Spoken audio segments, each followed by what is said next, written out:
Après une réunion de 2 jours à Washington, la Fed a indiqué qu'elle laisserait ses taux dans leur fourchette actuelle de 2,25 à 2,50 %. En décembre dernier, la Réserve fédérale estimait qu'elle augmenterait 2 fois ses taux en 2019, mais ce n'est plus d'actualité.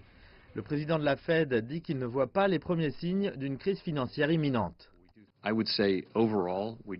Je dirais que dans l'ensemble, nous ne considérons pas que les vulnérabilités en matière de stabilité financière soient élevées. Il existe certains aspects des marchés financiers que nous commercialisons avec prudence, ceci étant de nature à amplifier le ralentissement préoccupant de la stabilité financière qui pourrait conduire à une crise financière que nous ne voyons pas.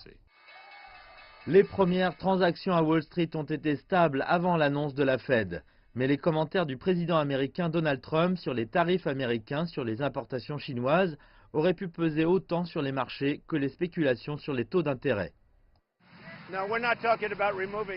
Non, nous ne parlons pas de les supprimer, nous parlons de les laisser et pour une période de temps substantielle parce que nous devons nous assurer que si nous concluons un accord avec la Chine respectera cet accord.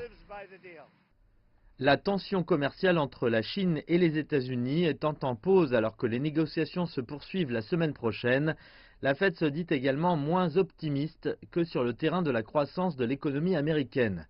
Il y a 3 mois à peine, la Fed prévoyait que l'économie américaine connaîtrait une croissance de 2,3 %.